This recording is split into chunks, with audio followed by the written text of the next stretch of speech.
Bueno, ya empecé, pero...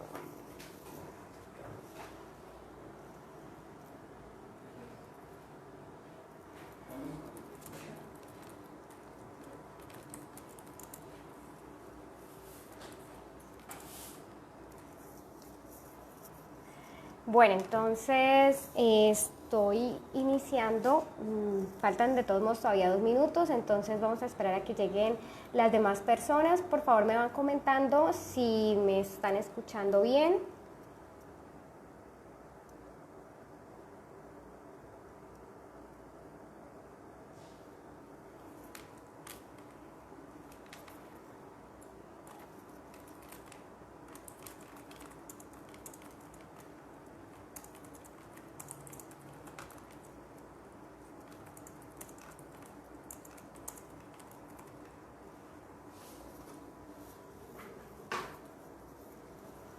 Por ahí ya veo conectada a la doctora María Alejandra y al doctor Pablo Yesí.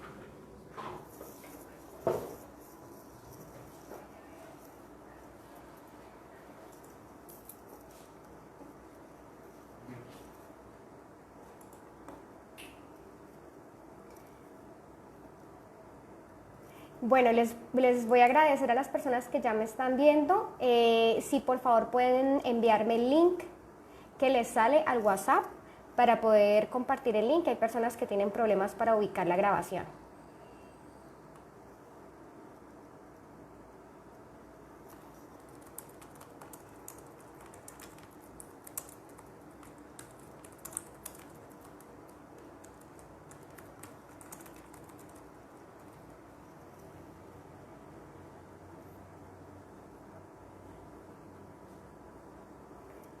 Bueno, perfecto. Tenemos personas del Valle del Cauca.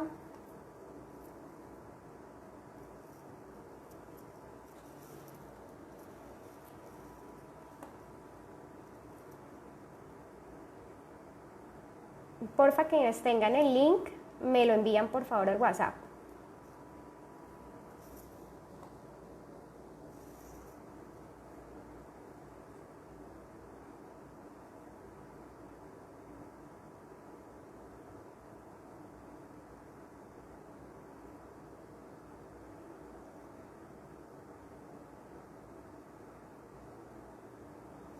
Buenas tardes, doctora Elena, doctora Pilar. Ahí veo también a la doctora Claudia Gómez, que tuvo el gusto de invitarme.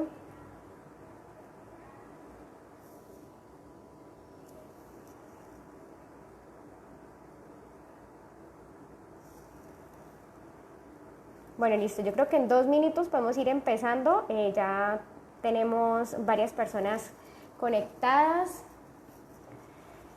Hola también al doctor Carlos Daniel.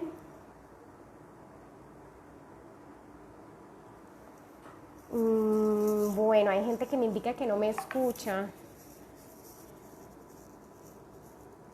Tatiana.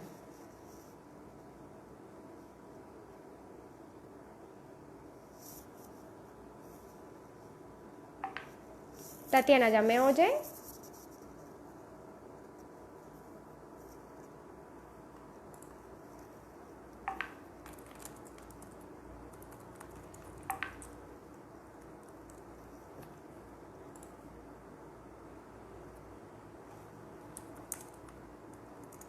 Listo, perfecto.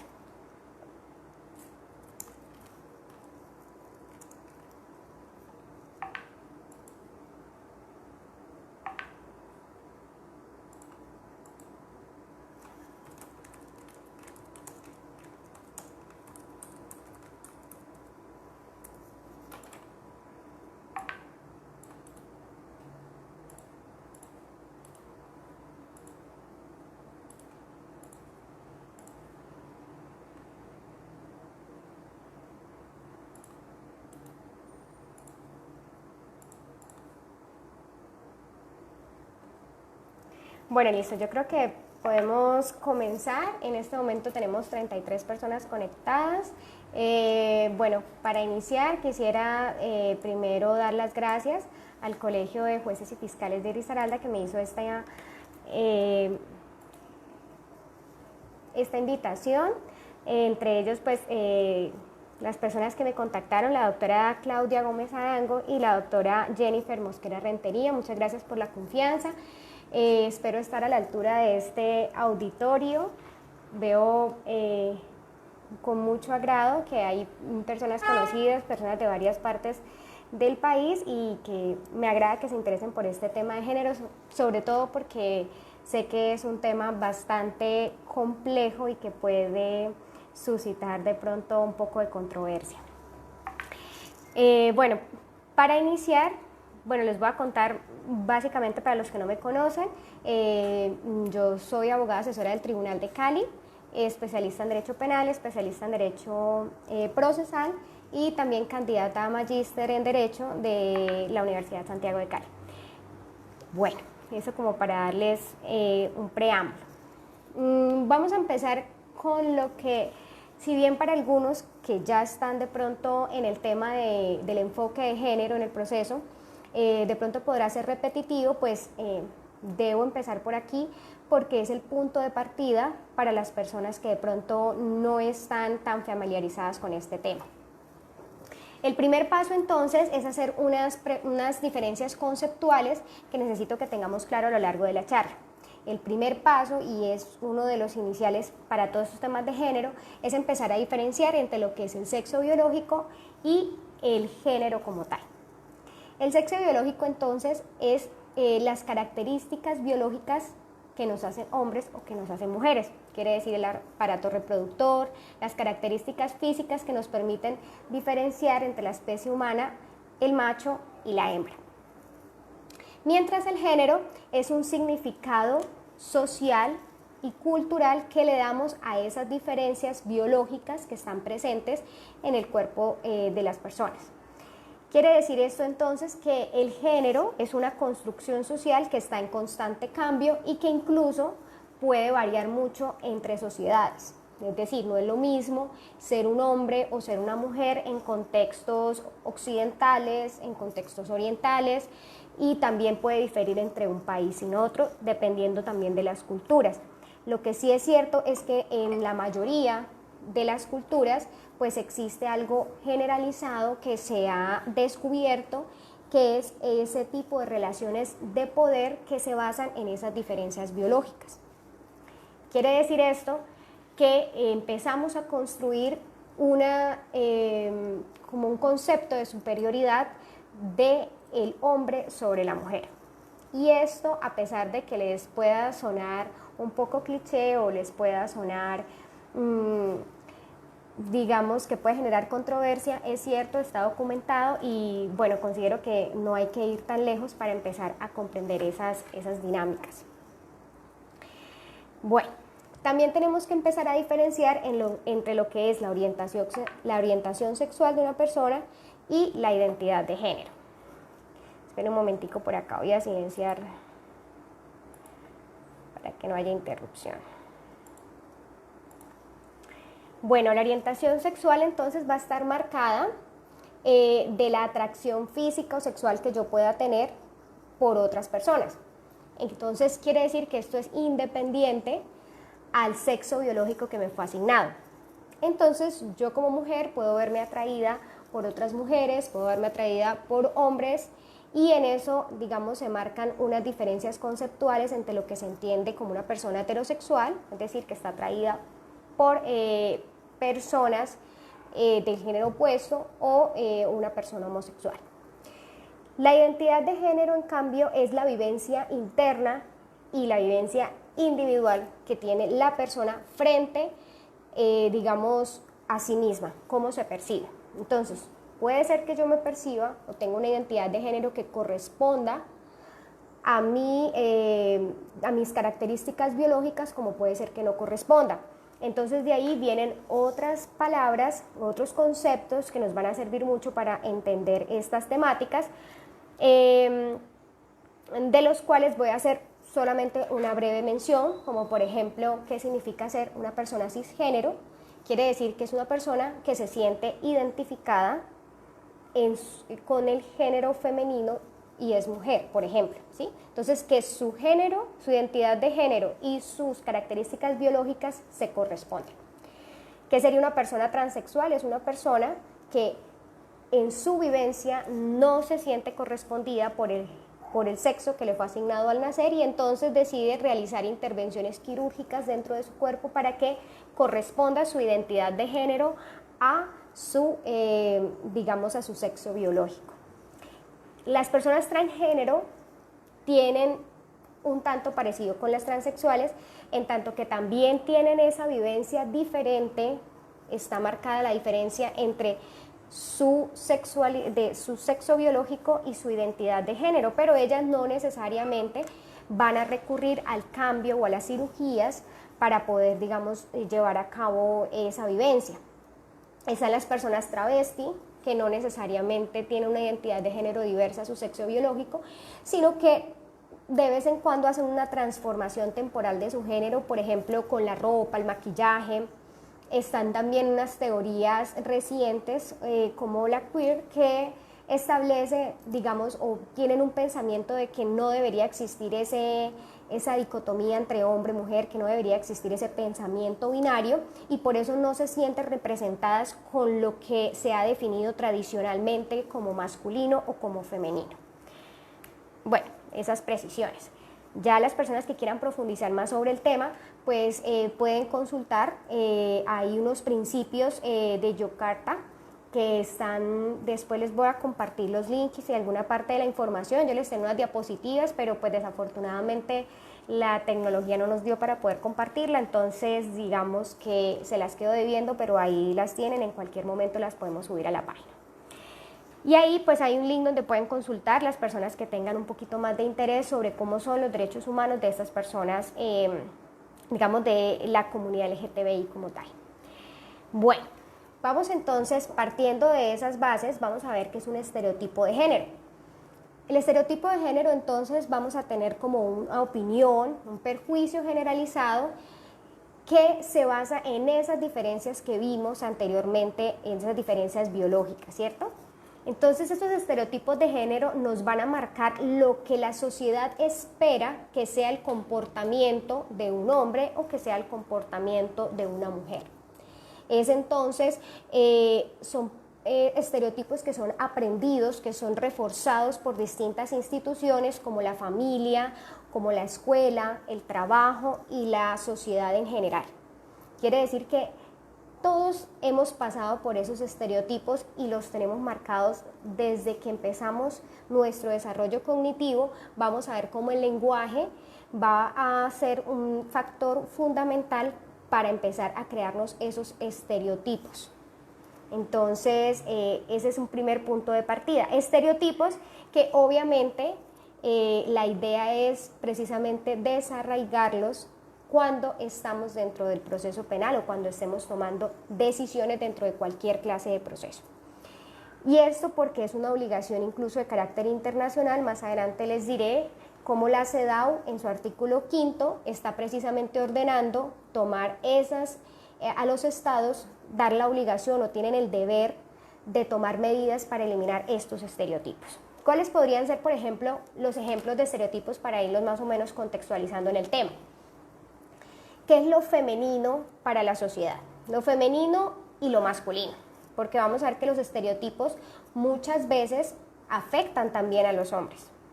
Hombres y mujeres, no por igual, pero también nos generan afecciones. Pueden haber unos estereotipos que son nocivos o aparentemente benignos, y por eso no necesariamente o tenemos que mirarlos con lupa para saber cuándo en realidad sí es benigno o cuándo está generando límites o trabas para el ejercicio de nuestros derechos. Lo femenino entonces se asocia culturalmente con una pasividad, con una sumisión, con aptitudes para trabajos manuales, cuando hablan de que las mujeres tienen mejores habilidades lingüísticas, cuando nos desempeñamos mejor en ámbitos privados, cuando estamos destinadas a la reproducción, cuando hablan de que somos dependientes, de que somos irracionales muchas veces, mientras que lo masculino entonces es socialmente visto como algo que es biológicamente superior.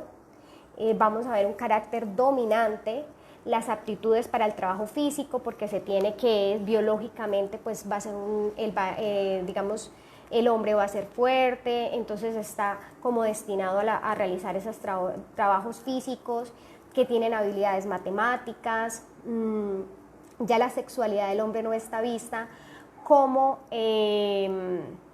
digamos, destinada a la reproducción solamente, sino ya al placer, que son autosuficientes y que tienen un muy buen manejo de las emociones, digamos, son más racionales.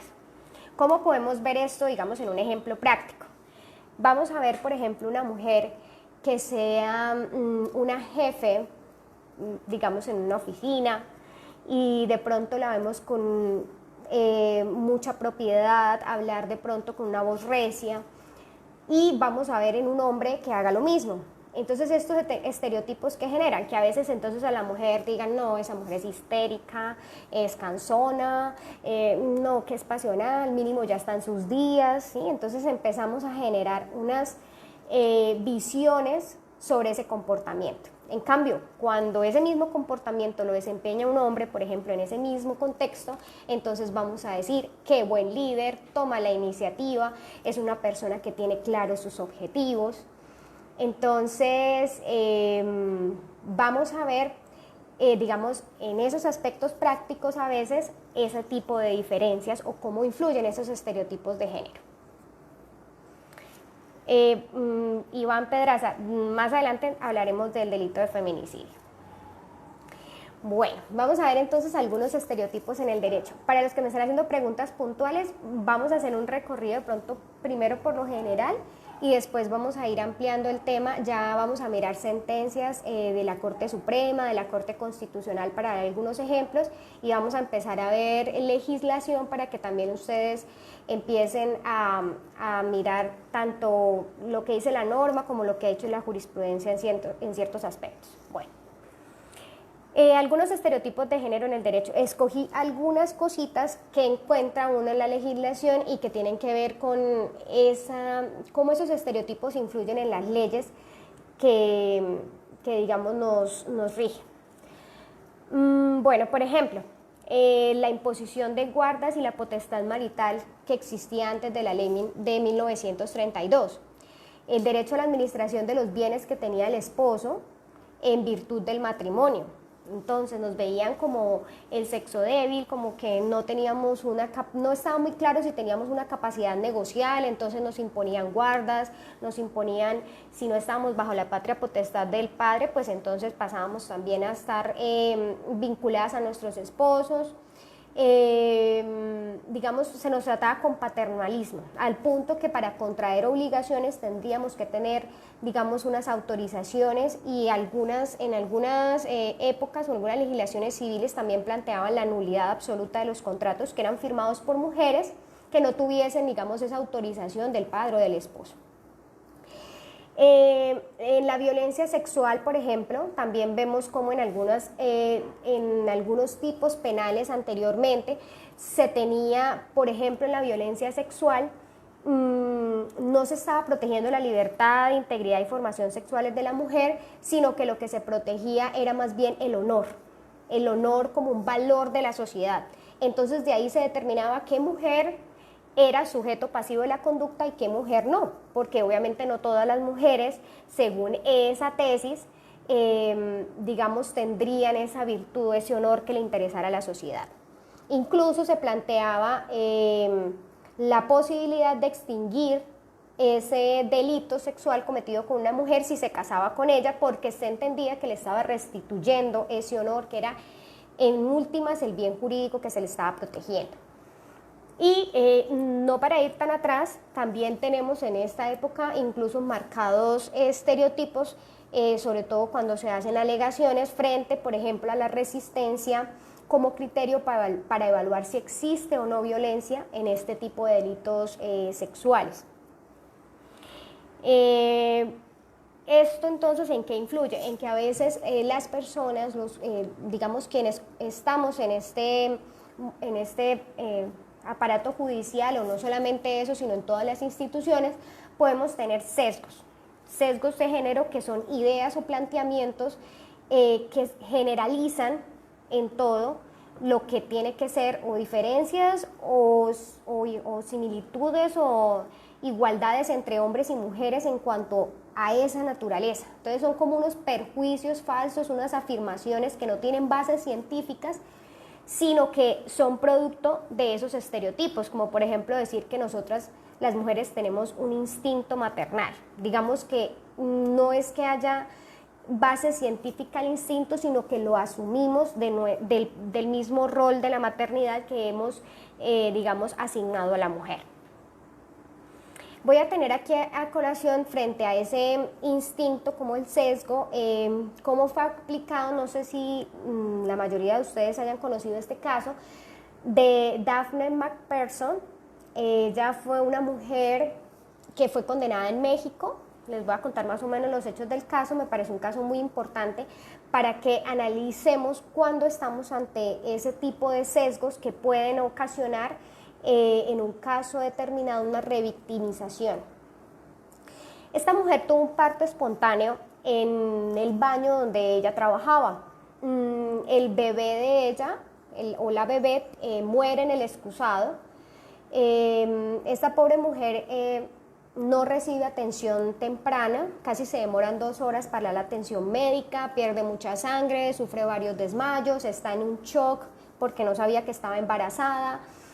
Y cuando termina de darle la atención médica, inmediatamente la justicia la lleva, se la lleva presa por el delito de homicidio calificado en contra de la bebé que falleció en el baño, en el excusado.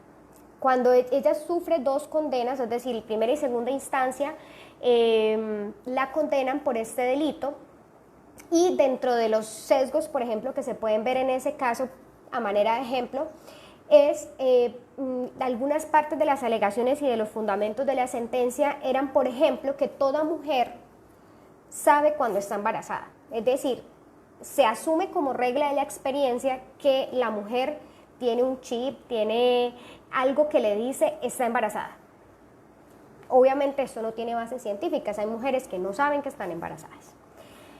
También se utilizó el instinto, se manejó el tema del instinto para decir, pues aparte de eso, cuando ella se dio cuenta que el bebé cayó al excusado, a pesar de que se estaba desangrando, que estaba casi inconsciente, que estaba en un estado de shock, ella debió salvarlo a una costa de su propia vida porque el instinto maternal se lo reclamaba. E incluso cuando el fiscal hace una de las alegaciones en el caso, compara a Daphne con lo que hubiese hecho una perra, insinuando que obviamente la perra tendría ese instinto de protección de la cría.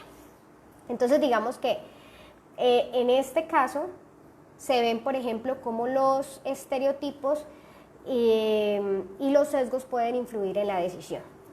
En el momento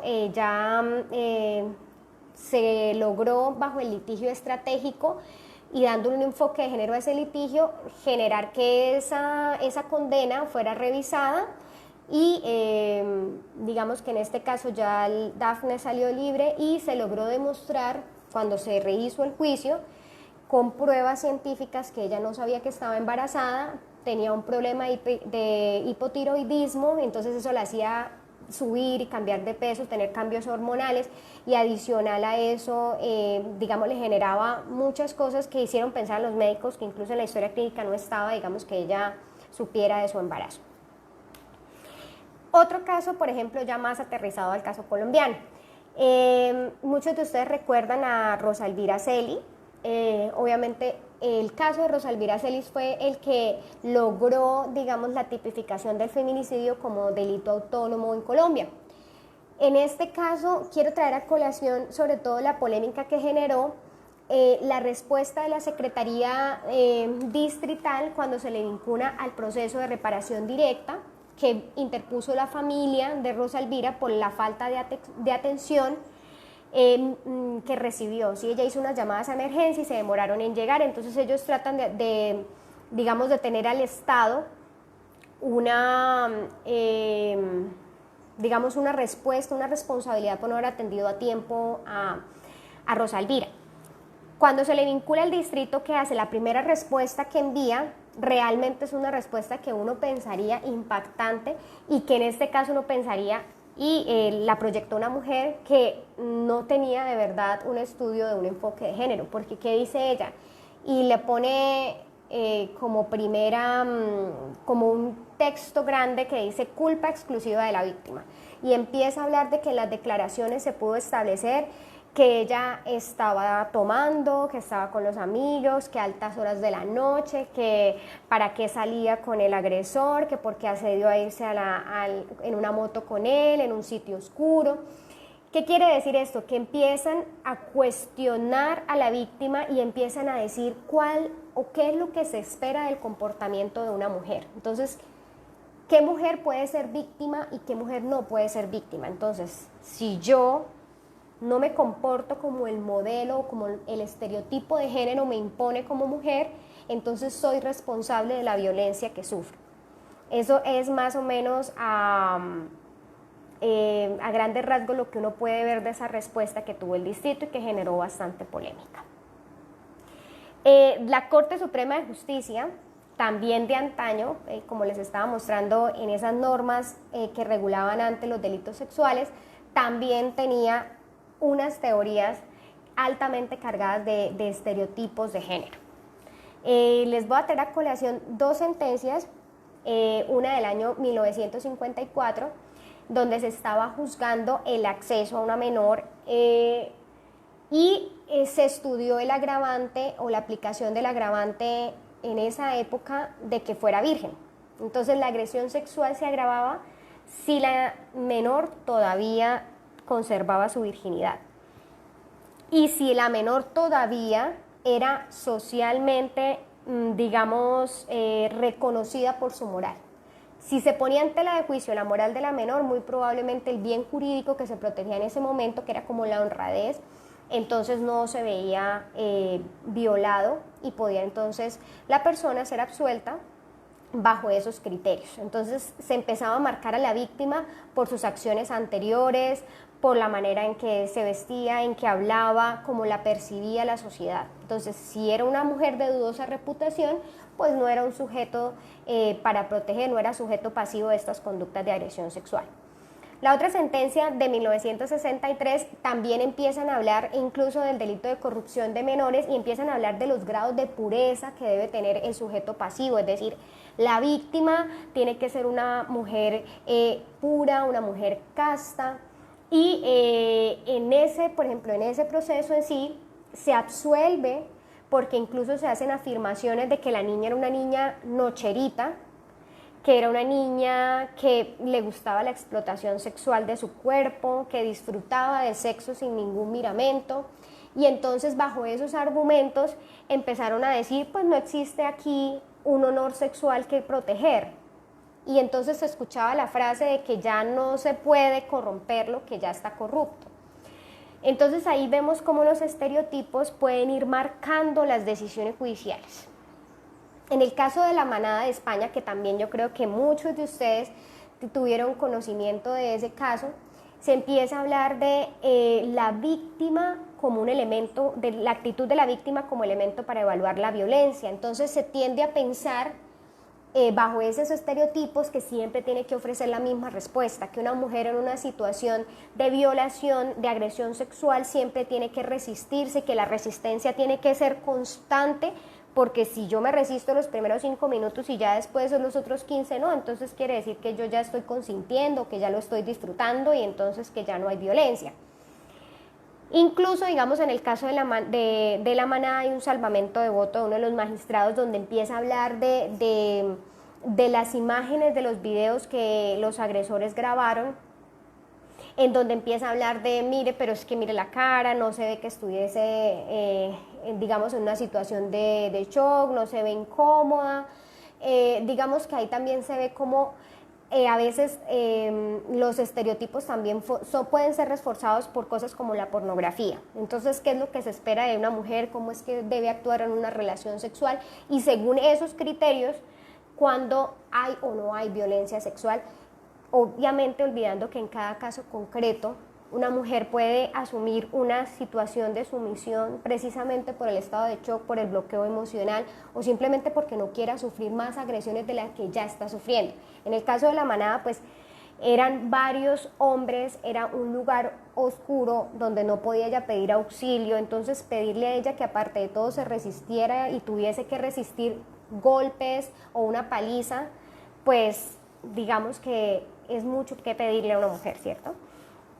Bueno, entonces la perspectiva de género es tener en cuenta todo eso que les he hablado atrás, tener en cuenta que eso existe, que es una realidad, que hay un estado de subordinación, que hay una relación desigual de poder entre los hombres y las mujeres y empezar a tomar esto dentro de la decisión judicial. No quiere decir que las decisiones tengan que ir en favor de la mujer, no. Pero si nos vamos a dar cuenta, el trato o el principio de igualdad tiene que ser igualdad entre iguales. Entonces, si partimos de la base de que no siempre hay una igualdad real entre hombres y mujeres, es cuando tenemos que entonces empezar a dar un trato desigual, pero no para favorecer a la mujer, no se trata de eso. Y por eso cada caso en concreto hay que analizarse. Por ejemplo, hay leyes o hay estereotipos que dicen entonces que una mujer es mejor para la crianza y entonces puede ser que en materia de familia se tienda a pensar que siempre los hijos menores tienen que ir a cargo de la mamá porque la mamá es la que mejor los va a cuidar, porque es su instinto maternal el que tiene que ir ahí avante, que los hijos necesitan más de esa figura. Digamos, esos, por ejemplo, esos sesgos o esos estereotipos podrían parecer benignos, que favorecen a la mujer, que la tienen en cuenta, pero no necesariamente, porque si no estamos teniendo en cuenta el caso en concreto, entonces podemos estar al margen de los derechos también de los menores, porque no todas las mujeres tienen ese instinto, no todas las mujeres se van a comportar igual. Entonces, digamos que por eso les digo que hay que ser muy cuidadosos, no se trata de dar siempre la razón a la mujer, sino que se trata de empezar a cuestionarnos sobre la realidad en el caso concreto. Y en este caso, entonces, Marta Lamas nos indica que precisamente la perspectiva de género es reconocer que una cosa es la diferencia sexual, las diferencias biológicas que yo les explicaba, y otra cosa las atribuciones o las representaciones o el deber ser de lo que es femenino, de lo que es masculino, y también es empezar a cuestionarnos sobre esa subordinación entre el hombre y la mujer en los casos concretos. La Declaración sobre la Eliminación de la Violencia contra la Mujer nos trae precisamente como concepto de esa violencia contra la mujer esa manifestación de las relaciones de poder. Esas relaciones desiguales de poder, esa manifestación que ha conducido a que la mujer sea vista como la dominada, como la que tiene que ser sumisa, la pasiva. Esa discriminación que ha sufrido es la base de la violencia contra la mujer. Entonces, por eso, lo vamos a ver más adelante en el delito de feminicidio, no necesariamente cuando la víctima es mujer estamos hablando de una violencia de género, una violencia contra la mujer, porque tenemos es que recabar si existe en el caso concreto esa desigualdad histórica, esas relaciones desiguales de poder para decir estamos o no ante un caso de violencia contra la mujer por el hecho de ser mujer. Entonces el enfoque de género en las relaciones o en la labor judicial implica entonces no solamente reconocer esas relaciones desiguales, que ya lo dijimos, sino tomar decisiones que superen esos estereotipos, es decir, tomar acciones que nos ayuden a limitar esa discriminación y, digamos, son acciones positivas. No se trata solamente de quedarnos con lo que hay en la norma, sino de ver más allá. ¿Por qué, digamos, a veces nos cuestionan que por qué tienen que haber leyes precisamente para esos casos?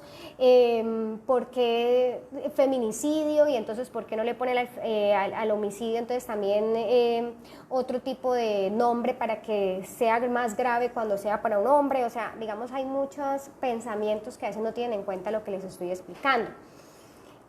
¿Por qué es importante empezar a descubrir los conceptos de esta materia? Porque como lo dice también Alda Facio en su libro Cuando el género suena, cambios trae, ella nos empieza a decir, es indispensable nombrar aquello que nos oprime para empezar a cambiar el chip. Es decir, el lenguaje es una parte importante de la construcción social.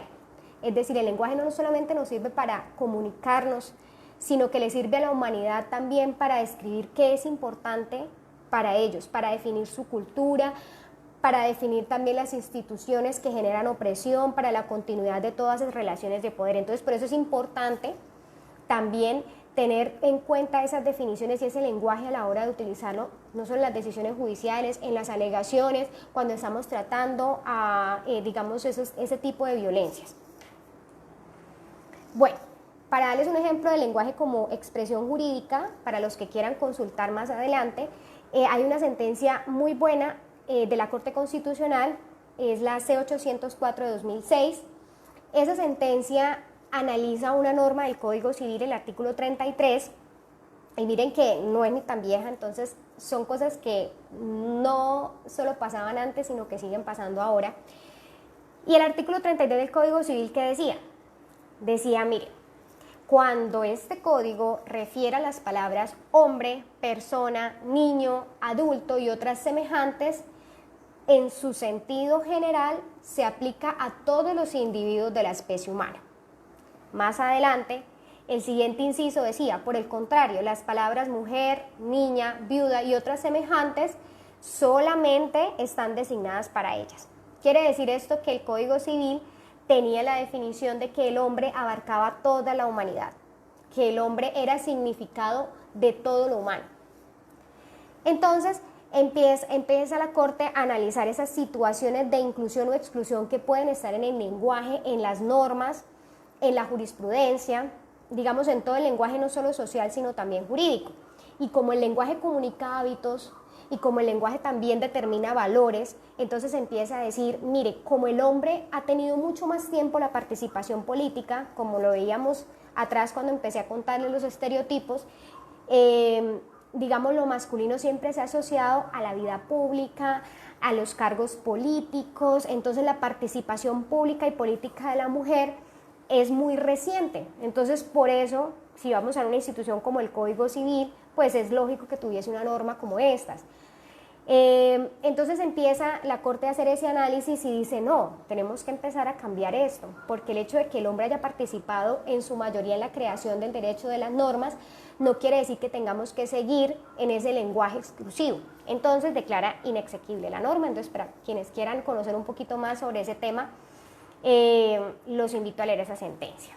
Bueno, vamos con los instrumentos internacionales que son muy importantes. Solamente voy a mencionar 3, hay muchos más, hay gran cantidad y digamos para eso, por motivos también del tiempo, pues porque quiero también hacer un énfasis en la legislación colombiana, voy a entonces hacerlo como muy rápido. Vamos a tener obviamente la Convención sobre la Eliminación de toda forma de discriminación contra la mujer. Fue ratificada mediante la Ley 51 de 1981. Quiere decir que el Estado colombiano tiene que cumplir con todas las disposiciones de esta convención y obviamente si nosotros desconocemos estos tratados internacionales podemos estar incursos en una responsabilidad del Estado colombiano por incumplimiento de sus obligaciones, que es lo que, digamos, es importante también que tengamos presente. No es tener la convención por allá, es traerla porque es nuestra obligación. Es obligación del Estado a través de quienes, pues de las personas que estamos en la fiscalía, en la judicatura, estamos litigando. Todas esas personas tienen que empezar a implementar todas esas obligaciones que tiene la CEDAW por sus siglas en inglés. Entonces, todas estas medidas de eliminar la discriminación contra la mujer empieza a traer también el concepto de que puede también existir no solamente esa violencia, digamos que está en el hogar, que es privada, que se da en ámbitos de la familia, sino que también hay una violencia contra las mujeres por parte del Estado, de las organizaciones, de las empresas, y empieza a hablar de esa aplicación o de esa eliminación, de esa obligación de eliminar los estereotipos de género en todas las áreas. Entonces vamos a ver cómo el Estado colombiano más adelante les voy a mostrar cómo ha tratado de adoptar ese tipo de soluciones dando, por ejemplo, cátedras de género desde los colegios, desde las escuelas, porque como es un tema cultural, pues tenemos que atacar esa discriminación por todas las aristas posibles. La Declaración para la Eliminación de la Violencia contra la Mujer fue aprobada el 20 de diciembre de 1993 y también trae ese concepto de que la violencia o la vulneración de los derechos de las mujeres son violación a derechos humanos. Y reconoce, obviamente, que las relaciones desiguales entre hombres y mujeres son los que generan este tipo de violencia. También tenemos la Belém do Pará, que es la Convención Internacional para Prevenir, Sancionar y Erradicar la Violencia contra la Mujer, y esta es aprobada mediante la Ley 248 de 1995 y empieza a definir conceptos como la violencia contra la mujer. Entonces empiezan a hablar de actos, conductas basadas en género. ¿Qué quiere decir esto? Basadas en esas relaciones desiguales, basadas en esos sesgos, en esas opiniones, en el deber ser de lo que entendemos por lo femenino y lo masculino, que le cause, dice la convención, muerte, daño, sufrimiento físico, sufrimiento sexual, psicológico. Muchas veces el psicológico es el sufrimiento más ignorado, pero el que más secuelas genera en las mujeres. Empieza también a establecer unos deberes del Estado, de cuáles son sus obligaciones en concreto para superar este tema de violencia, y también empieza a hablar precisamente de esas entidades no gubernamentales que también pueden verse aquí inmersas en la violación de derechos humanos. Pasando al ámbito jurídico colombiano, ¿qué podemos encontrar? Bueno, la Constitución Nacional primero. La Constitución Política trae en el artículo 13 pues la cláusula de no discriminación, y entre las categorías sospechosas de discriminación pues trae la discriminación por razones de sexo. Empiezan a hablar también el artículo 43, que el hombre y la mujer tienen igual derechos, oportunidades, y también incluyen en el artículo 93 la obligatoriedad de los instrumentos internacionales, es decir, empieza a integrar esos convenios, esas convenciones internacionales, empieza a integrar al Estado colombiano, es decir, que los operadores de justicia, los fiscales, los defensores, representantes de víctimas no tienen que tener ningún miedo ni ninguna limitación en empezar a, digamos, garantizar los derechos de las mujeres y empezar a utilizar esas herramientas de carácter internacional, empezarlas a apropiarlas en el discurso, en las argumentaciones, porque son parte de nuestra legislación. La Corte Constitucional, en ejemplo de este artículo 13, empieza en la sentencia C-586 de 2016, hace un análisis muy chévere de la constitucionalidad de un artículo del Código Sustantivo del Trabajo. Miremos la fecha, 2016 es la sentencia. ¿Y qué pasaba con ese artículo? Le prohibía a las mujeres desempeñarse en trabajos subterráneos en minas, así como desarrollar labores peligrosas, insalubres o que implicaran grandes esfuerzos. Entonces cualquiera podría pensar de entrada, no, pues muy chévere, ¿cierto? Eso no es un estereotipo que no es nocivo, sino es protector, es benéfico, mejor dicho. Pero si vamos más allá, pues nos damos cuenta que al contrario, la norma nos está viendo como el sexo débil, con base en esos estereotipos de que somos mejor para el trabajo en casa, las manualidades, lo lingüístico. Entonces empieza a tenernos digamos, a dar limitaciones. Y en ese caso la Corte empieza a hablar de un test de igualdad, o bueno, lo retoma, que es bueno que ustedes lo consulten, cuando vamos a hacer ese test de igualdad, cuando pensemos a encontrar una norma que tiene un trato desigual y no estamos muy seguros de si el trato es favorable o es desfavorable. Y bajo la excusa de la protección se establece entonces una barrera que le impide a las mujeres cumplir un plan de vida establecido, porque una mujer puede querer, digamos, ejercer actividades que tengan esas características. Obviamente la Corte entonces declara inexequible esa norma con base en el derecho a la igualdad y a la libre escogencia de profesión. La Ley 1257 de 2008 entonces empieza también a tratar el tema de violencia de género, empieza a tener unas modificaciones en el Código Penal, define la violencia contra la mujer, los daños que sufren, y también empieza a hablar de una cosa que es la confrontación, es decir, de que la mujer pueda decidir voluntariamente si puede o no ser confrontada con su agresor en ciertos contextos, y eso realmente se ve mucho que se pone a la víctima enfrente de su agresor, que se le obliga a ir a varias conciliaciones, que se le lleva a la audiencia, que la audiencia se cancela, ya tiene que volverlo a ver 2, 3, 4 veces. Entonces, ojo, tener en cuenta eso, hasta qué punto estamos vulnerándole el derecho a ella a decidir sobre si quiere o no ser confrontada. También tiene entonces las medidas de protección para las víctimas, como el desalojo del agresor de la vivienda, tratamientos reeducativos, porque no se trata tan solo de empezar a castigar, sino también a cambiar ese paradigma, el acompañamiento policial, por ejemplo, que a veces necesitan las víctimas, el uso de la vivienda familiar y también unas medidas de estabilización, por ejemplo, a cargo de la CPS, para que cuando la mujer no se sienta protegida en su núcleo también pueda asumir una nueva vivienda a cargo del Estado en donde ella se sienta segura, en donde tenga un subsidio de alimentación, de educación. Y digamos, esas medidas son muy importantes para establecer a veces ese acompañamiento, ese entorno que le sirva a la mujer para salir de esos ciclos de violencia. También es muy importante que ustedes, pues por cuestión de tiempo ahorita no me voy a meter con el tema de los ciclos de violencia, pero que ustedes empiecen también como a revisar literatura sobre el tema, a ver cómo es la evolución de la violencia contra la mujer, porque a veces se genera ese, digamos, ese perjuicio de que ay, es que siempre va a volver con el agresor, es que aquí está denunciando, pero ya mañana va a estar de la mano con él.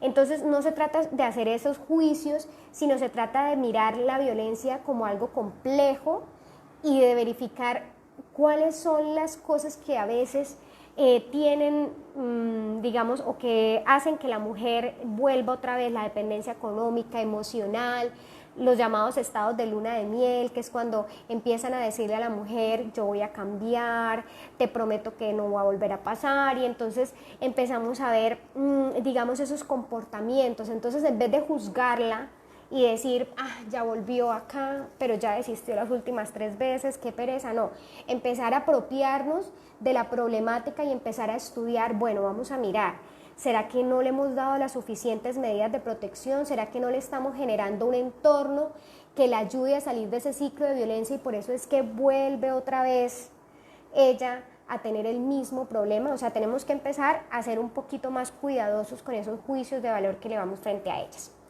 La ley 1542 de 2012 hace algo muy importante y es eliminar el carácter de querellable del delito de violencia intrafamiliar. Porque si ustedes miran la exposición de motivos de la norma, empieza el Congreso a analizar que muchas veces las mujeres desisten de este tipo de denuncias porque no encuentran un acompañamiento en su familia, son señaladas por parte de sus hijos, por parte de sus familiares, de que claro, su esposo está en la cárcel por su culpa, todo es su culpa, y empiezan entonces a dejar de ser la víctima a ser el agresor prácticamente. Entonces, ¿qué pasa? La Corte Constitucional en la sentencia C-022 de 2015 analiza ese mismo aspecto y empieza a decir, mire, sí, es muy probable que las mujeres omitan denunciar o sea más fácil que desistan de este tipo de conductas porque a veces son amenazadas por sus agresores, dependen económicamente de ellos o también dependen afectivamente y eso las intimida a la hora de presentar la denuncia y eso que afecta el acceso a la administración de justicia. Entonces el acceso a la administración de justicia no es solamente poder acudir ante los despachos judiciales, es obtener una respuesta efectiva, es obtener algo que me sirva a mí para cerrar ese ciclo. Entonces, ¿qué es lo que se ve a veces en la práctica? Se ve entonces que nos vamos a coger del artículo 37 de la ley 906 de 2004 para decir que como en ese aspecto la investigación de oficio no impide aplicar los efectos propios de la querella cuando se trate de reparación en beneficio, digamos, de la reparación integral de la víctima y entonces a veces se toman decisiones de, digamos, de hacer el desistimiento de esas denuncias. ¿Y qué es lo que veo yo acá? Que hay que ser muy cuidadosos cuando tengamos ese tipo de casos, porque miremos a ver si sí existe de verdad una reparación integral del injusto o que si precisamente por el afán de esa víctima de zafarse ya del proceso porque se siente revictimizada, porque no siente apoyo familiar, porque no hay un núcleo, porque no hay como una contención a esa situación que está viviendo, se ve obligada a manifestar ante las autoridades que se siente reparada, pero pues que acabe en el proceso. Digamos que doy una aclaración porque de aquí en adelante va a tocar también varias sentencias.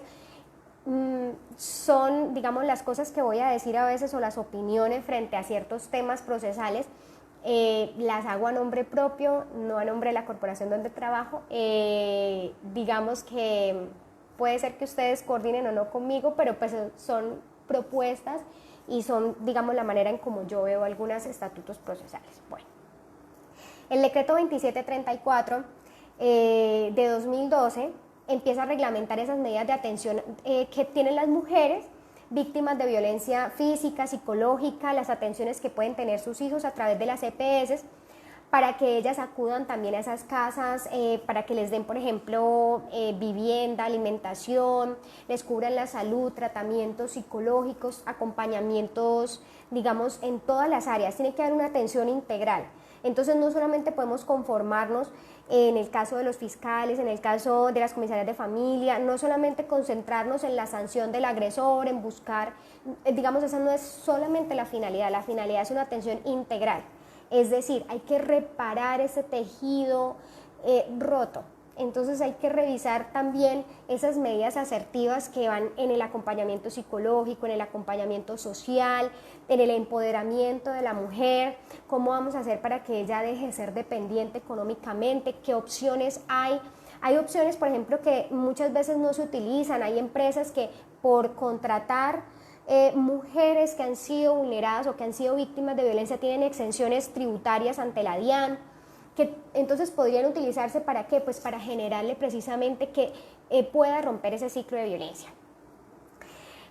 También entonces vamos a ver que en estos casos los jueces de control de garantías van a ser muy importantes para garantizar esas medidas de atención, para poder enviar a las personas a tratamientos reeducativos, a terapias de pareja, para que podamos, digamos, avanzar en la solución del problema.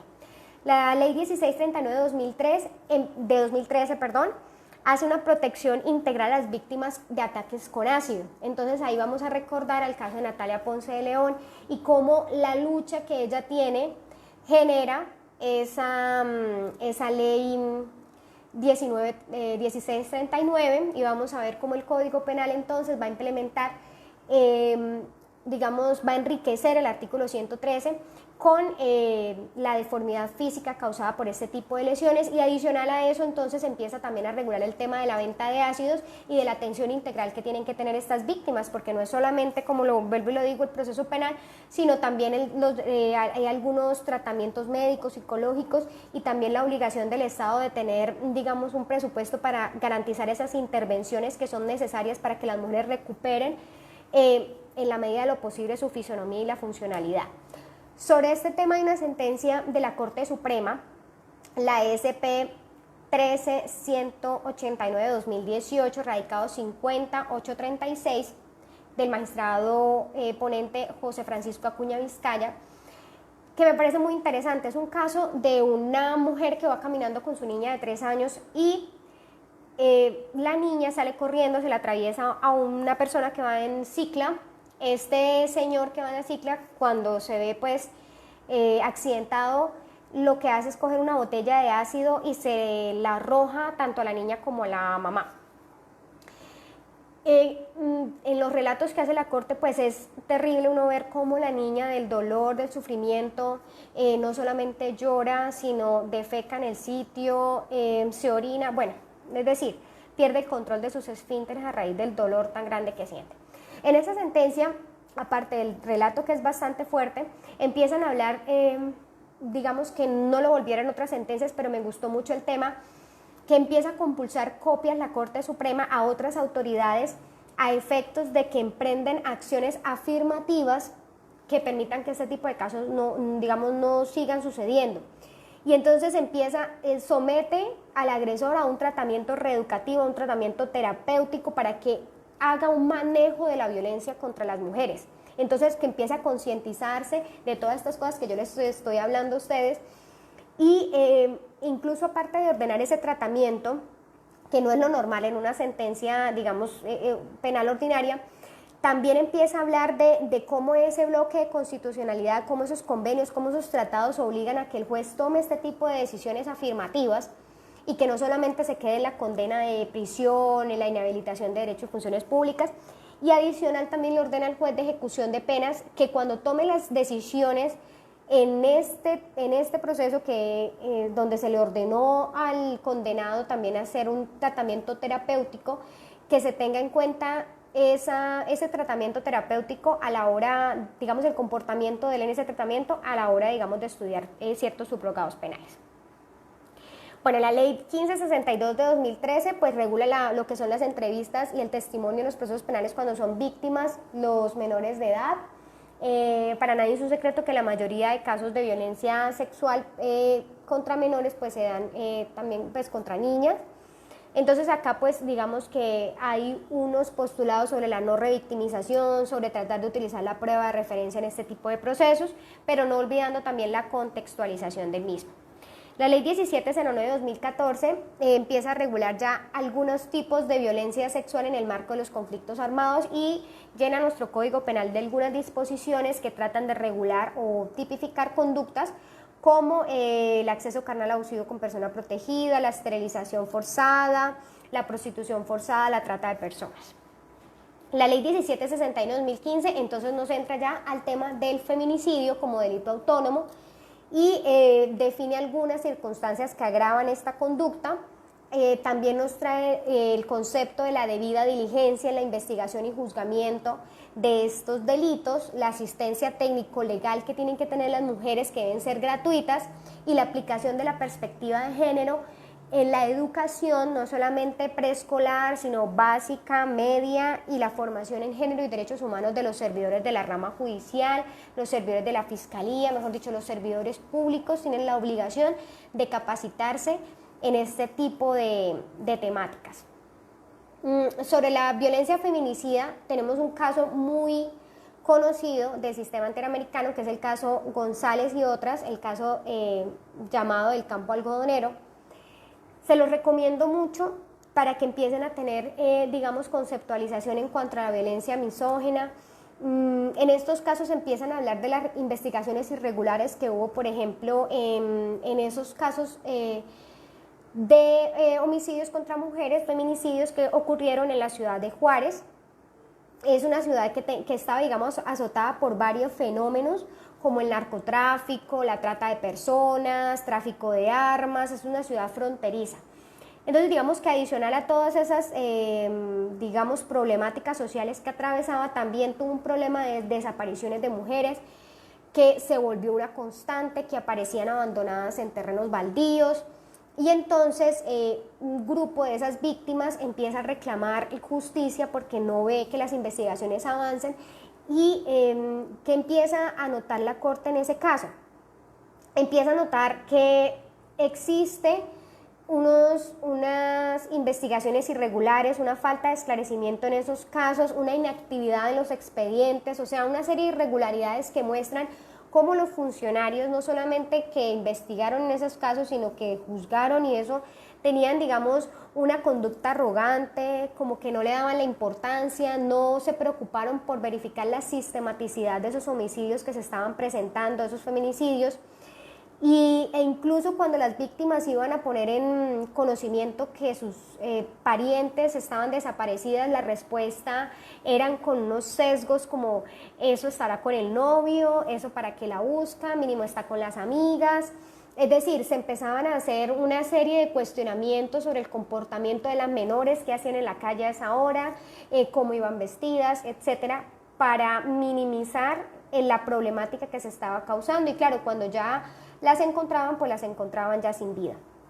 Entonces ahí, por ejemplo, en esa sentencia podemos ver cuál es digamos, la investigación con perspectiva de género, cómo se va a empezar a implantar la debida diligencia de los estados en cuanto al esclarecimiento de ese tipo de conductas. La jurisprudencia colombiana en el caso del feminicidio pues ha tenido una sentencia que tuvo una descripción, digamos, una riqueza descriptiva muy importante, que fue la SP 2190-2015, en donde en ese momento todavía no estaba el delito de feminicidio, pero sí se estaba conociendo el caso de un homicidio agravado en contra de una mujer, una excompañera sentimental, que están en procesos de vuelven, se dejan, y en una de esas conversaciones la mujer accede a ir con su agresor a un motel donde él le propina una puñalada y la mata. ¿Qué sucede aquí? Digamos que se ponía en tela de juicio que fuese un feminicidio, porque entonces empezaban a hablar de que es que la violencia misógina es contra todas las mujeres, tiene que ser un odio generalizado. Entonces se le estaba pidiendo a la fiscalía que probara que esa persona, que el procesado tenía un odio contra todas las mujeres, que era algo generalizado. Y entonces ahí la corte empieza a decir, no, un momento, pues vamos a analizar el caso concreto. ¿Qué se analiza aquí? No se analiza que sea un hombre el agresor y una mujer la víctima, porque no necesariamente tiene que ser así, sino evidencias que demuestren una situación de abuso de poder, una relación de desigualdad, y empieza también a mirar los celos como un componente de esa violencia hacia la mujer. ¿Y por qué? Porque los celos entonces para la corte vienen a ser como esa expresión de una creencia de propiedad, que se creen dueños de la mujer y que por tanto entonces tienen expresiones como que si no es mía, no es de nadie, y empiezan a negarle a la mujer empiezan a negar que sea un sujeto digno, que sea un sujeto con libertad, que pueda acabar una relación de manera normal. Y por eso entonces empieza la persecución, empieza el hostigamiento, empieza el control que tienen sobre ellas, y entonces dice la corte, no es que tenga que odiar a todas las mujeres, es que en el caso concreto se demuestra que esa persona estaba ejerciendo actos de control, de posesión, de negación de los derechos de esa mujer, y por tanto dice, aplica el agravante, porque en este caso no estaba todavía la legislación que plantea el feminicidio, aplica el agravante y dice, en este caso el homicidio se comete contra la mujer por el hecho de ser mujer. En la sentencia C de la Corte Constitucional C297-2016 ya se empieza a hablar del elemento subjetivo, bueno, en la otra también, pero la Corte Constitucional en ese caso sí analiza la constitucionalidad del delito de feminicidio y empieza a hablar entonces de la adecuación típica de la conducta y de cómo se va a necesitar en este caso una comprobación del elemento subjetivo del tipo que exige que sea el asesinato de una mujer por el hecho de ser mujer. Entonces, para esto, pues no es que sea que nos vamos a meter en la cabeza del agresor y vamos a sacar de ahí que fue por esa intención, porque obviamente la prueba del dolo es algo que se tiene que hacer con hechos objetivos, con los indicios, con las pruebas que hay en el proceso. Entonces, ¿qué vamos a tratar de buscar en esos delitos de feminicidio? Es la violencia de género como factor del cometimiento de ese acto. Entonces, no será feminicidio que yo vaya por la calle y por robarme el bolso me metan una puñalada, porque pues ahí no hay una razón de género. Ahí lo que hay pues es un hurto que terminó convirtiéndose en un homicidio. Entonces, el hecho de que la víctima sea mujer no quiere decir que automáticamente estemos hablando de un feminicidio, sino que se requiere ese elemento, esa prueba de esa violencia de género. ¿Cómo se puede probar esa violencia? Pues vamos a investigar en contexto. ¿Qué es investigar en contexto? Entonces hay que revisar, tener en cuenta cuál es el contexto de la vida de esa mujer, cómo ha sido su situación de igualdad, cómo ha sido el factor que pone en riesgo, amenaza su vida, cómo han sido las actitudes del agresor con ella. Entonces esos actos de control, de dominación, digamos que podemos digamos partir de la base de que entre la violencia feminicida como lo último es causarle la muerte. Antes de eso han venido múltiples actos que se pueden indagar con la familia, que se pueden indagar en el contexto del trabajo. Muchas veces el agresor va, la busca, la amenaza delante de sus amigos, de sus familiares. Todo eso es lo que hay que buscar para empezar a establecer esa relación de poder, esa relación desigual, para empezar a decir, estamos o no ante un feminicidio.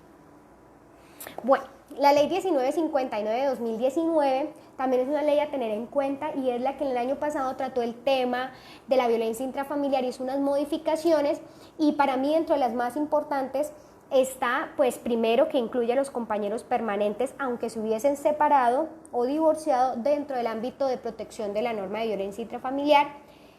Empieza a limitar las audiencias públicas en casos de violencia intrafamiliar, cuando el juez puede decidir en estos casos que puedan ser cerradas, precisamente para proteger a la víctima, para evitar digamos, algún tipo de revictimización.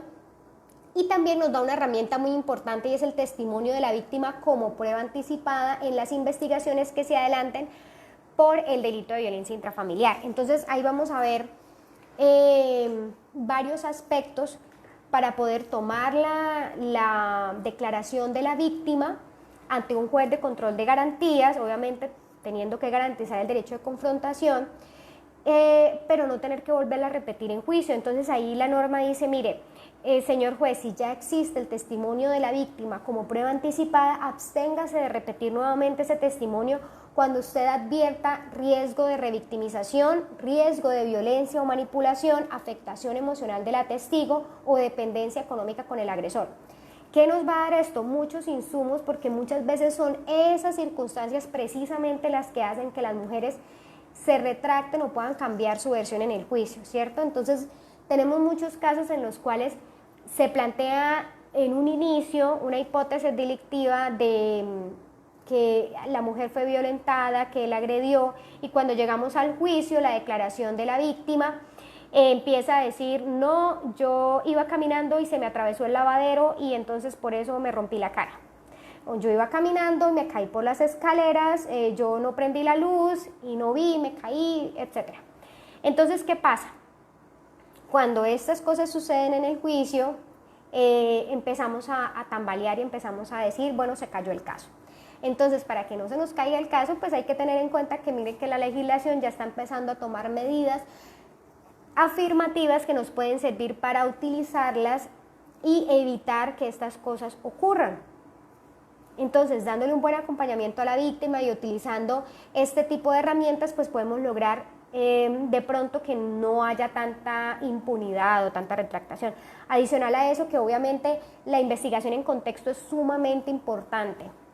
No nos podemos quedar con el último acto de agresión. Y en este es un llamado también a veces a la parte investigativa, a los fiscales, porque en muchas oportunidades nos damos cuenta que si bien la víctima viene sufriendo un ciclo de violencia que viene de años, nos concentramos en el último episodio en el cual la llevamos a medicina legal y en el cual la incapacidad fue de tanto tiempo. No podemos empezar a enfocarnos solamente en el último hecho, digamos, no porque no es importante, claro, ese hecho originó que ella fuera la denuncia, que se sintiera como que fue como la gota que rebosó la copa, pero tenemos que hacer una investigación en contexto, qué pasaba antes, qué pasa con los hijos, quiénes están sufriendo esa violencia, porque muchas veces dejamos a los hijos, a las personas que también viven en la casa, en el mismo contorno fuera de la afectación de la violencia. Obviamente la violencia intrafamiliar no va a concursar.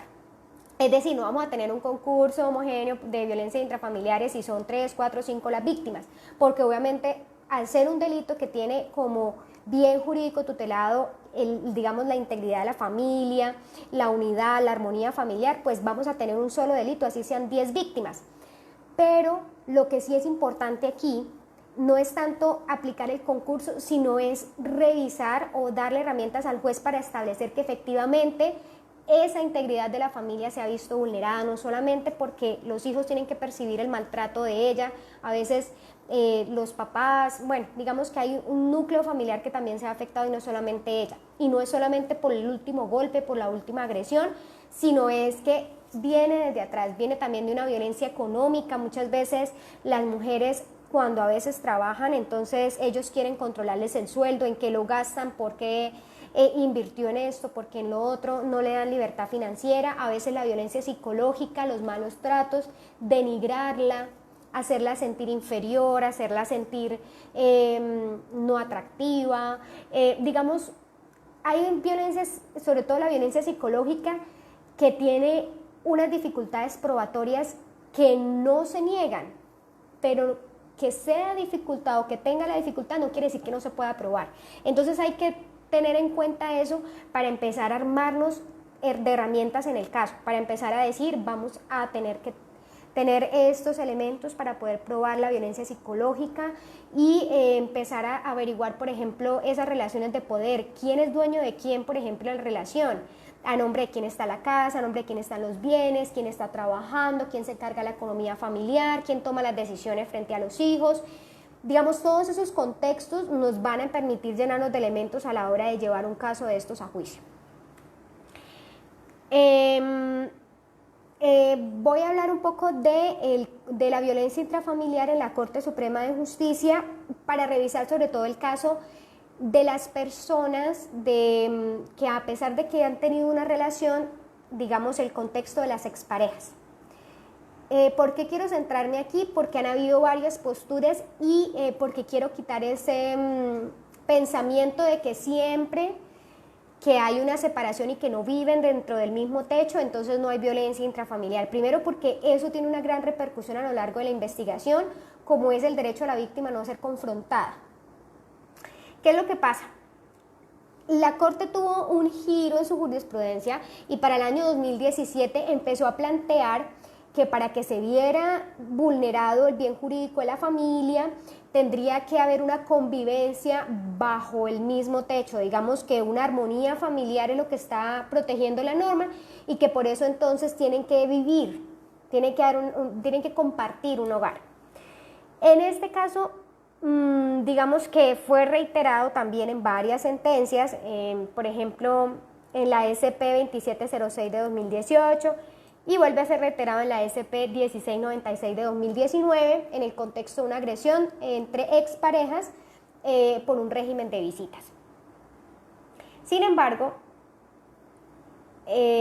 vamos a ver que hay, por ejemplo, otra sentencia que me parece muy importante, la SP 4135 de 2019, en donde viven bajo el mismo techo, pero no hay como tal una armonía familiar. Entonces empieza la Corte a reevaluar su concepto de núcleo familiar. ¿Por qué? Porque en este caso ellos ya tenían sociedad conyugal disuelta, ellos ya estaban en trámite de divorcio y realmente solo vivían bajo el mismo techo, pero en diferentes habitaciones, y digamos que no había como tal un proyecto de vida, ni las pautas que había la Corte, digamos que evidenciado en los anteriores casos. La Corte aquí hace un análisis sobre la violencia psicológica como una violencia silenciosa, sistemática, que deja secuelas incluso más importantes que la violencia física, y empieza a hablar también de que el incremento punitivo, es decir, el agravante que contiene el tipo de violencia intrafamiliar por el hecho de ser mujer, no es automático. Es decir, antes la Corte Suprema entendía que por el hecho de que la mujer fuera víctima de violencia intrafamiliar, la conducta estaba agravada.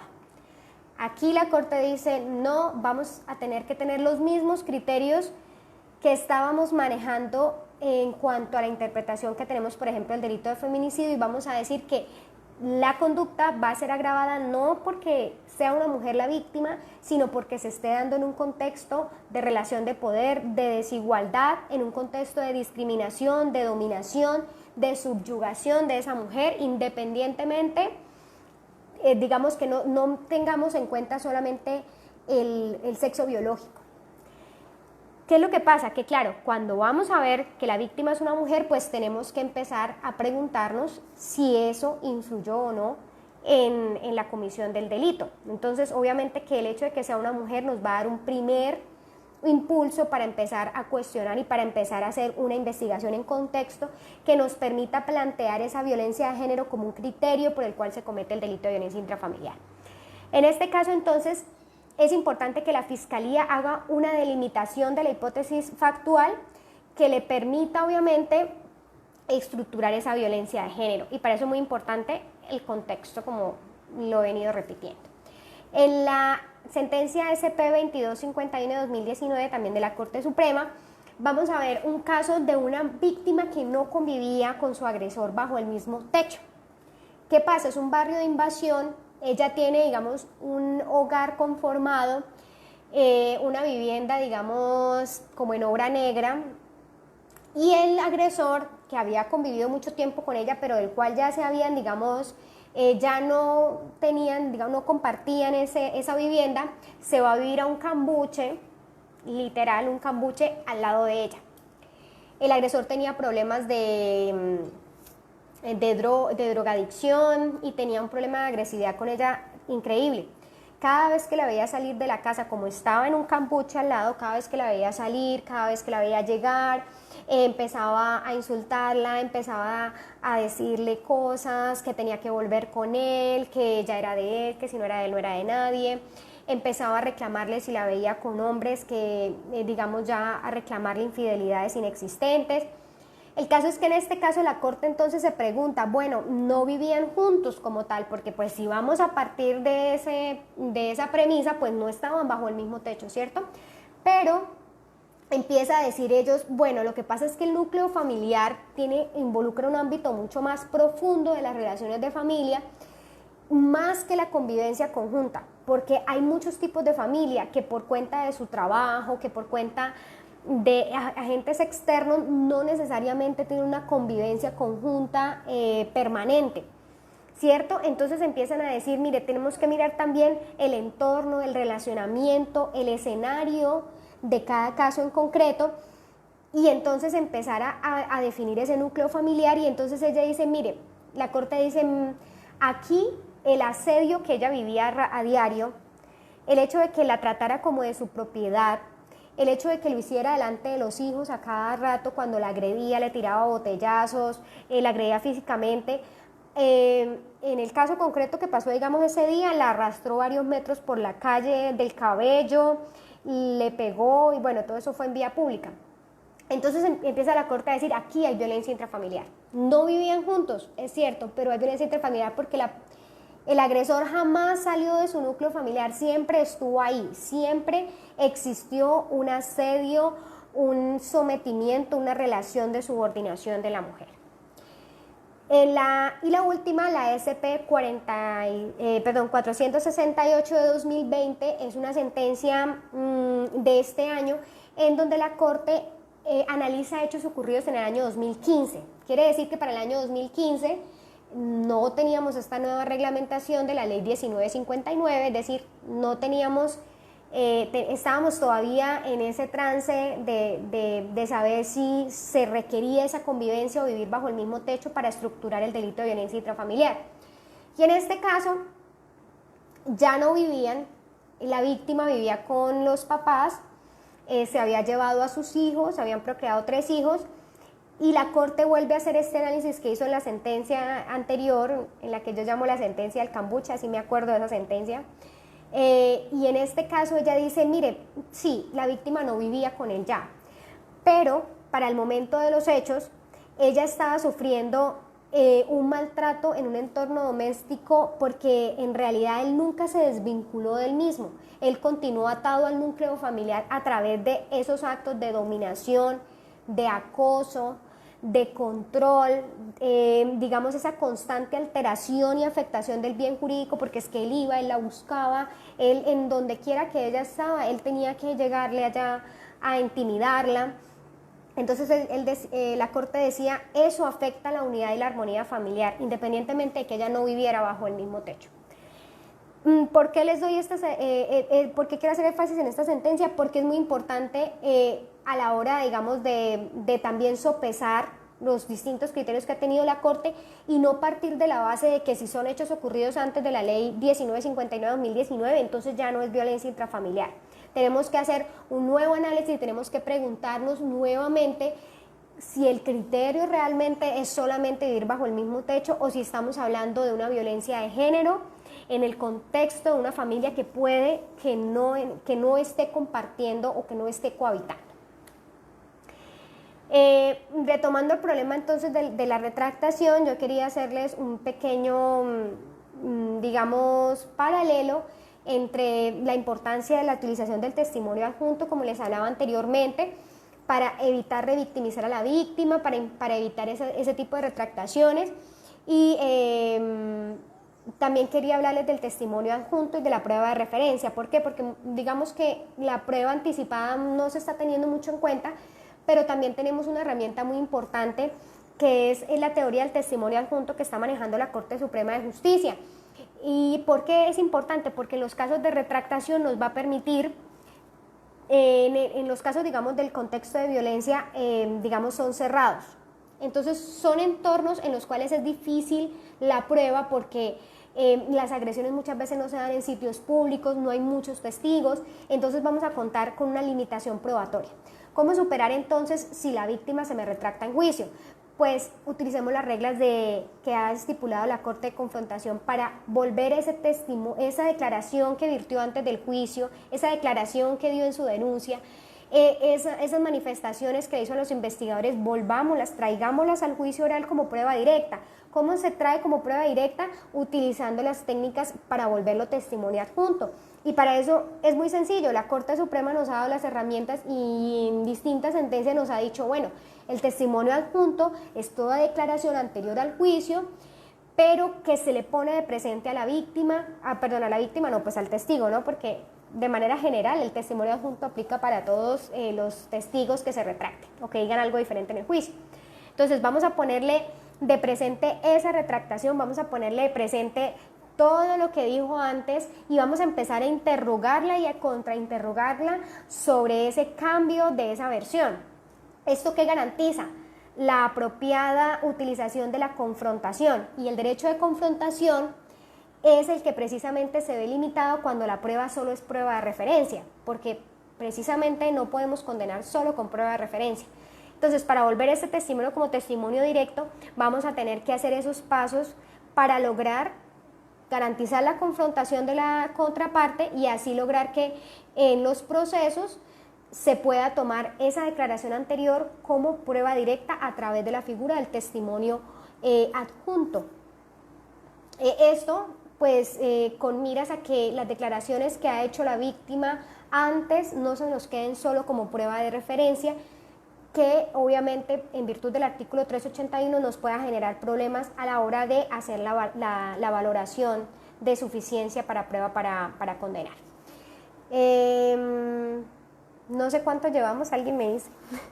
Llevamos para hora y media. Bueno, hay un librito que quiero que ustedes, bueno, las personas que no tengan acceso a él me pueden escribir. Ahorita les dejo el correo, les dejo también mi cuenta de Twitter para quien me quiera seguir. Suelo estar publicando sentencias de interés. Creo que a través de la cuenta en Twitter fue que me di a conocer por el Colegio de Jueces y Fiscales de Risaralda, a los cuales vuelvo a agradecer la invitación. Y me pueden pedir por ahí, digamos, las sentencias de pronto que ustedes necesiten que yo les facilite el que mencioné, o el libro que voy a dar un poquito un brochazo ahorita de criterios orientados, del libro que trae la Escuela Judicial, que da unas pautas para el juzgamiento de género. Y bueno, lo que necesiten también me pueden escribir. Ahorita yo hago una publicación ahí en la página del colegio para darles mis datos para que ustedes puedan tener esa visión.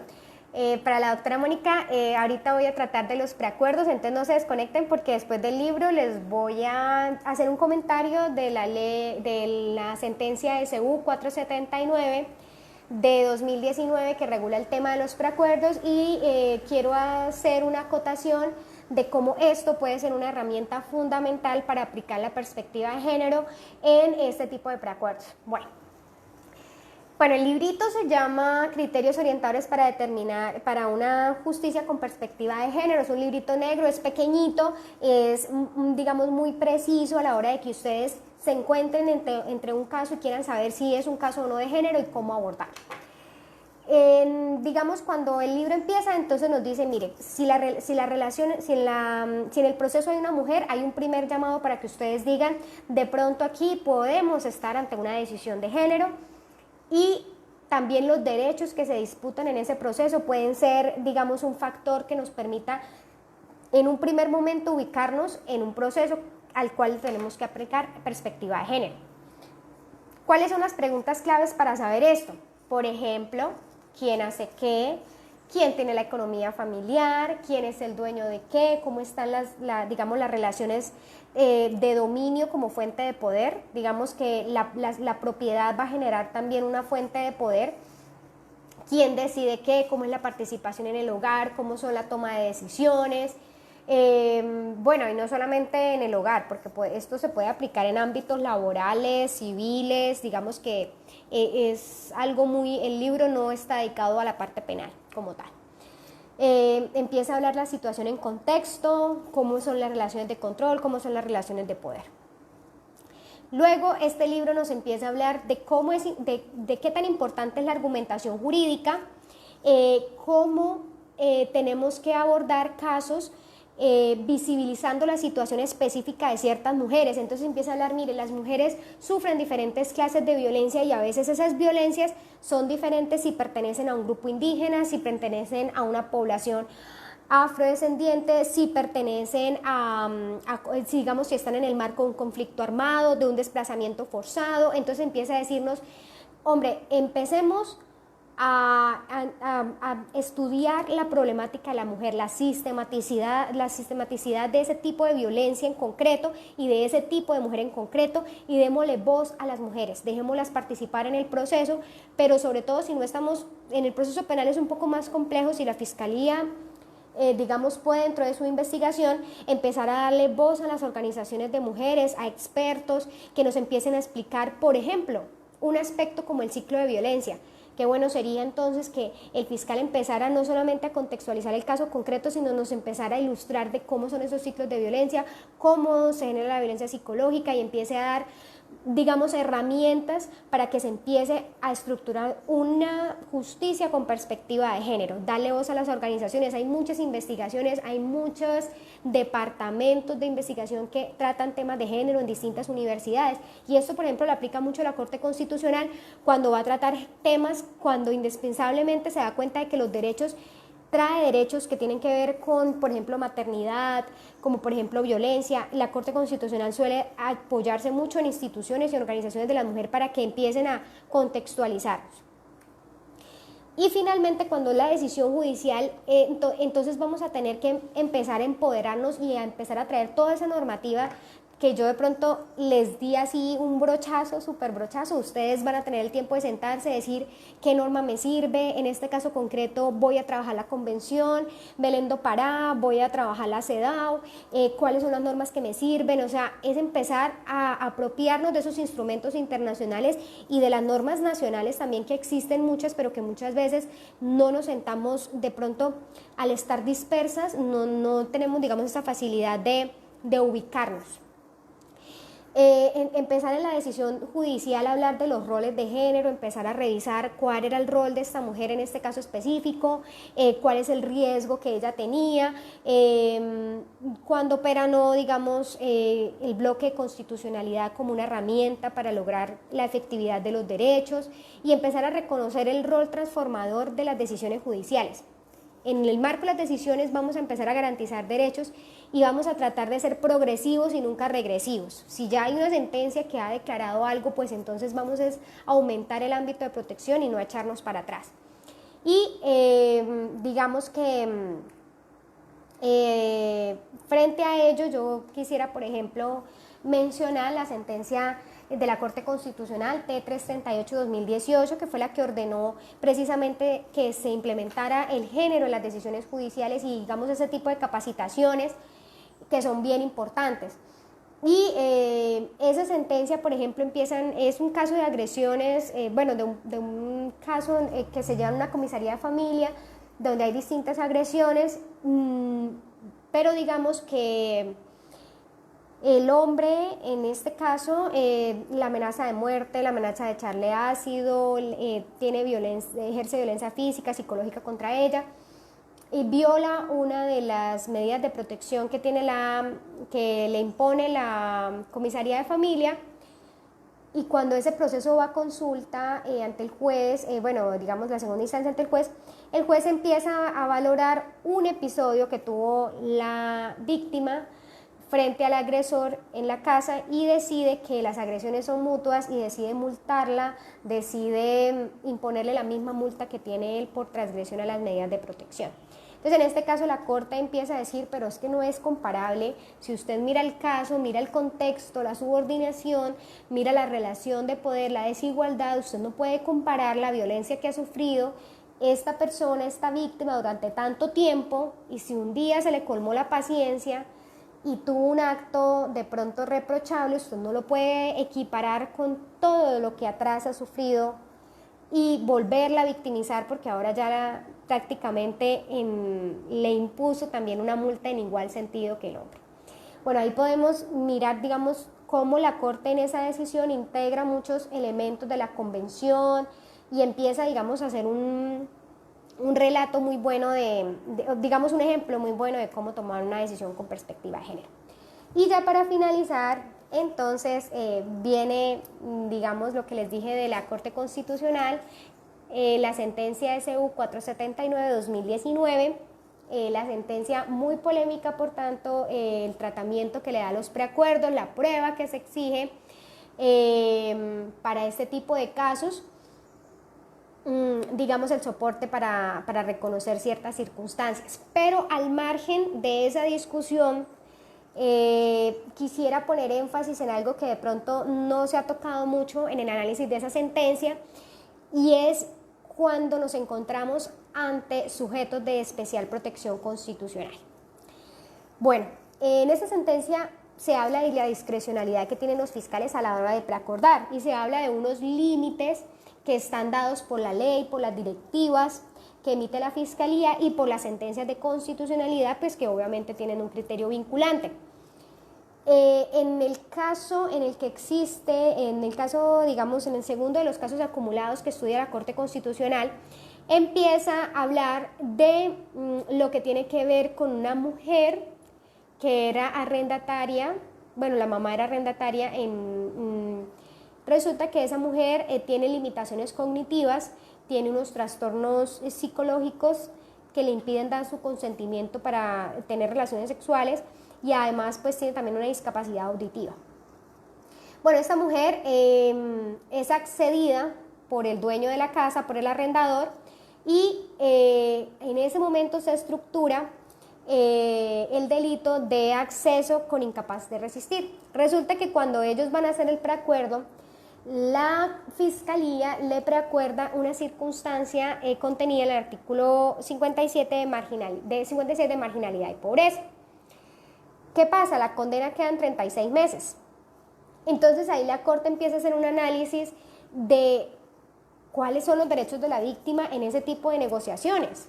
Es decir, ¿cómo estamos manejando el tema de las víctimas? Es cierto que la Fiscalía tiene un margen para negociar. Es cierto que existen esas potestades, que esas circunstancias se pueden negociar, pero ¿hasta dónde cuando nos encontramos frente a un sujeto de especial protección constitucional estamos dejando de lado a la víctima en este tipo de asuntos? Porque, digamos, una pena de 36 meses para ese acto y contra ese tipo de víctimas, digamos, ahí empieza a decir la Corte, tenemos que empezar a aplicar, digamos, unos elementos diferenciadores. No todos los casos pueden manejarse bajo el mismo rasero, y donde tengamos unos sujetos de especial protección constitucional, como sería en este caso una mujer víctima de violencia de género, porque la violencia contra la mujer también puede ser, como lo vimos atrás, una violencia sexual.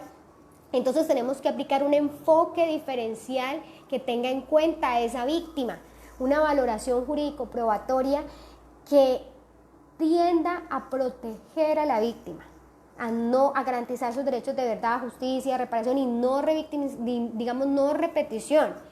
Y en esos términos, esa protección reforzada que tienen las víctimas y debe permitírsele participar en el preacuerdo y también ponerle unos límites para que obviamente no pongamos en tela de juicio la justicia y esos principios que también orientan los preacuerdos y las negociaciones. O sea, hasta qué punto cuando nos encontramos ante un sujeto de especial protección constitucional hacemos este tipo de negociaciones, estamos no solamente revictimizando, sino estamos poniendo en tela de juicio también la administración de justicia y no la estamos aprestigiando como debería ser. Bueno, yo creo que aquí ya termino. Muchas gracias a todos por estar aquí atentos. Sé que es complejo tanto tiempo, un viernes en la tarde, por la hora, pero pues me alegra que mantuvimos la audiencia constante. De todos modos, no sé si haya alguna pregunta, atendería 2 o 3 porque pues realmente ya por el tiempo ya son más de las 5 de la tarde, entonces Si ustedes de pronto tienen alguna inquietud, lo que les digo frente al material, las sentencias que cité, ahorita les hago una publicación en la página del colegio. Les voy a poner ahí mi correo electrónico para que me escriban y también les dejo ahí mi cuenta en Twitter para que me sigan. Y veo que no hay preguntas, entonces puede ser sinónimo de dos cosas o no, mentiras. Entonces espero que les haya servido mucho estos tips. Sé que no se puede abordar, no se pudieron abordar muchos temas a profundidad, pero quise hacer una visión muy general para que tengan herramientas en casos en donde se presenten violencias de género, especialmente violencias contra las mujeres.